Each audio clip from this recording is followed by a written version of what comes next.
Alors Bernard, merci beaucoup. Alors vous avez déjà beaucoup labouré le sujet, hein, donc je vais essayer de pas trop vous répéter. Et je crois que, en fait, dans mon introduction, parce que j'aurai plusieurs temps et j'aurai une gradation dans mon exposé. Le premier temps peut-être de mon propos, ça va être de rappeler, qui aime bien châtie bien.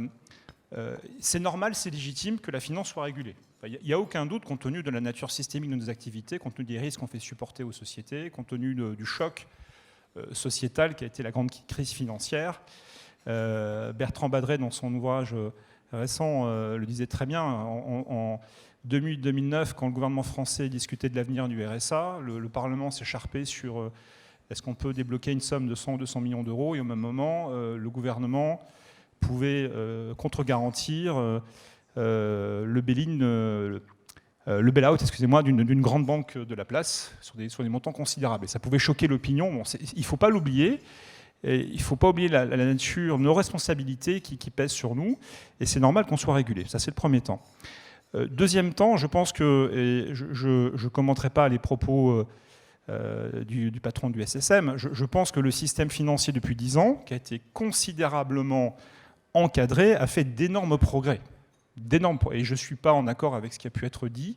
Je pense que le système est beaucoup plus sûr et on peut l'attester de manière, je dirais, assez rationnelle. Le ratio de capital du système bancaire en Europe, on est passé en gros de 2006, on avait un ratio à l'époque, on ne parlait pas de core tier 1 mais de tier 1 qui était aux alentours de 6,5%. Aujourd'hui, un ratio de capital au-delà de 13%. Je parle pour mon institution. Le choc qu'ont dû subir mes actionnaires, c'est de doubler l'equity de la banque. Donc voilà, pour grosso modo le même bilan et grosso modo la même ambition commerciale, on a dû doubler le montant du capital alloué au fonctionnement de la banque. On a pu voir également au niveau européen, outre le renforcement du capital, la baisse des encours de prêts non performants.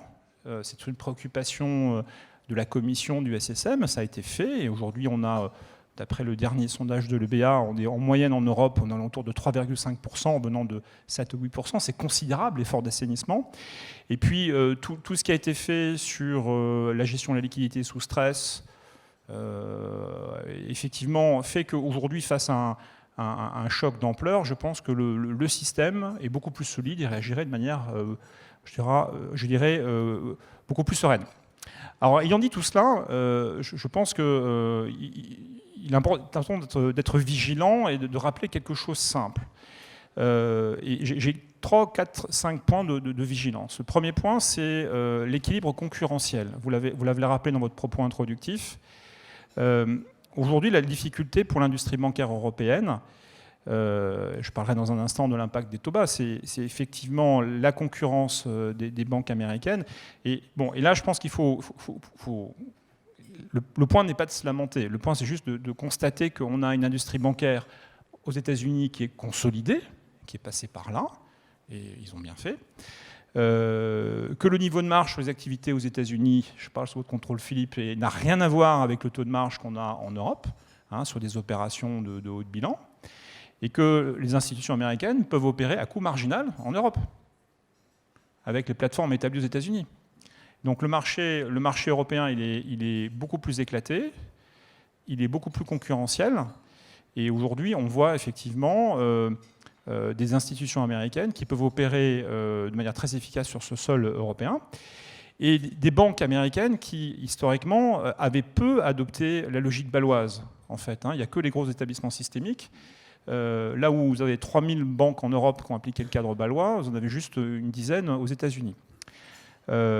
Et là, je ne veux pas être trop long, mais peut-être que la difficulté du cadre BAL 4, ce qui a rendu la discussion ô combien compliquée, c'est qu'il y avait un problème de compréhension et un problème d'adéquation des modèles. Comment établir un système de règles homogène, pertinent pour tout le monde, alors que vous avez des situations de départ qui sont très hétérogènes, entre des économies fondamentalement intermédiaires, comme en Europe, où vous l'avez rappelé, 80% des concours à l'économie transitent par les banques, et des économies qui sont fondamentalement financées par les marchés. Donc trouver un cadre unique, fits for all, était un vrai challenge. Et dans ce jeu-là, on est encore dans cet élément, mon point de vigilance sur l'équilibre concurrentiel.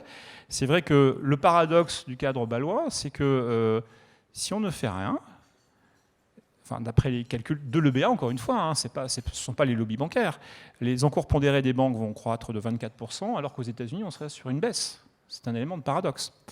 Et on sait pourquoi. On sait notamment parce que nous portons à nos bilans des crédits immobiliers, nous portons à nos bilans les financements structurés, qui aux États-Unis sont soit transférés à des agences fédérales, soit financés, comment dirais-je, distribués dans le marché par la titrisation. Donc il y a ce point fondamental d'équilibre concurrentiel.